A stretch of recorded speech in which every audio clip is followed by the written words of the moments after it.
नमस्कार। आज मैं आप सबों को न्यायिक सक्रियता और भारत का लोकतंत्र के बारे में जानकारी दूंगी। न्यायिक सक्रियता शब्द का प्रयोग पहली बार लेखक श्लोसिंगर जूनियर द्वारा अपने लेख द सुप्रीम कोर्ट 1947 में किया गया था, जो 1947 में फॉर्च्यून नामक पत्रिका में प्रकाशित हुआ था। ब्लैक लॉ डिक्शनरी ने न्यायिक सक्रियता को इस रूप में परिभाषित किया है कि न्यायिक सक्रियता का सिद्धांत न्यायाधीशों को सार्वजनिक नीति के बारे में उनके व्यक्तिगत विचार की अनुमति देता है, जो अन्य कारकों के मध्य उनके निर्णय को मार्गदर्शित कर सके। संवैधानिक दृष्टिकोण से भारत एक लोकतांत्रिक, समाजवादी और कल्याणकारी देश है।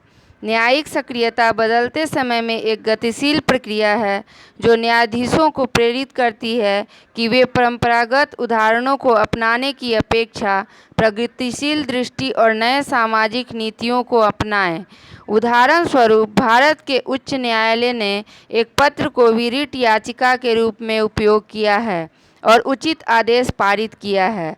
1979 में न्यायमूर्ति डी चंद्रचूड़ द्वारा अनुच्छेद 32 के अंतर्गत जनहित याचिका से संबंधित व्यवस्था की गई है। लोकतंत्र के 3 प्रमुख स्तंभ हैं: कार्यपालिका, विधायिका एवं न्यायपालिका। भारत के संविधान में व्यवस्थापिका, कार्यपालिका एवं के कार्यों का स्पष्ट उल्लेख है। अनुच्छेद 13, 32, 226, 141 और 142 न्यायिक सक्रियता में काफ़ी महत्व के हैं। अनुच्छेद 32 उच्चतम न्यायालय में मौलिक अधिकारों की गारंटी प्रदान करता है। अनुच्छेद 13 सर्वोच्च न्यायालय को न्यायिक समीक्षा की व्यापक शक्ति प्रदान करता है। न्यायिक सक्रियता की सजगता और कर्तव्यपरायणता इस बात की द्योतक है कि जब किन्हीं परिस्थितियों में संवैधानिक संस्थाएं उच्छृंखल एवं निरंकुश बन जाती हैं, तब न्यायपालिका अपने अधिकार क्षेत्र का अतिक्रमण करती है और न्याय की नए सिरे से परिभाषा करती है, जिससे जनता की आस्था न्याय में बनी रहती है। जनहित याचिका को न्यायिक सक्रियता का माध्यम माना जा सकता है, जिसका समावेश 1970 में न्यायिक प्रक्रिया से हुआ। इसके माध्यम से न्यायपालिका द्वारा एक सक्रिय भूमिका निभाई जाती है।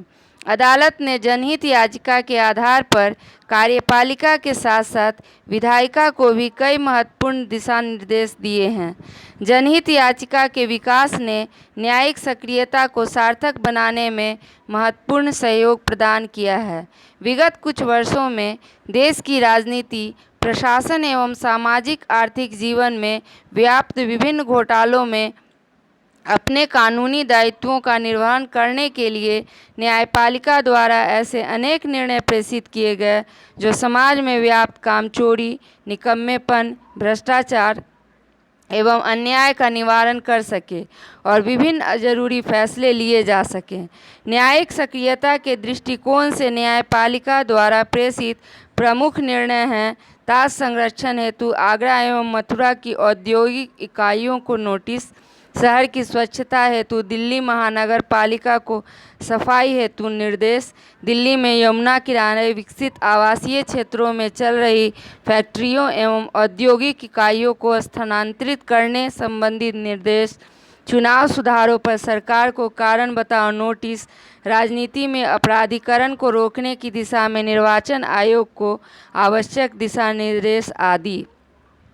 इस प्रकार न्यायिक सक्रियता ने कई मामलों में सार्वजनिक कर्तव्यों को लागू कर जनता के हित में निर्देश दिए। इन सब के बावजूद न्यायिक सक्रियता की आलोचना होती है कि न्यायपालिका अनावश्यक रूप से विधायिका एवं कार्यपालिका के कार्य क्षेत्र में हस्तक्षेप करती है तथा इससे सर्वोच्च न्यायालय की निर्णायक भूमिका में संवैधानिक संकट उत्पन्न हो सकता है तथा कार्यपालिका के मनोबल में गिरावट आ सकती है। वकीलों ने शिकायतें शुरू कर दी हैं कि अदालत का ज़्यादा समय जनहित याचिका ले रही है और अदालत के लिए एक पोस्टकार्ड 150 पेज की हलफनामे की तुलना में अधिक महत्वपूर्ण हो गई है। आज आलोचकों का मानना है कि जनहित याचिका को समाज के उत्थान के मामले तक सीमित रखना चाहिए, जो सामाजिक आर्थिक बाधा के कारण अदालत नहीं पहुंच सकते हैं। वस्तुतः न्यायिक सक्रियता से ही विधि के शासन की स्थापना होती है।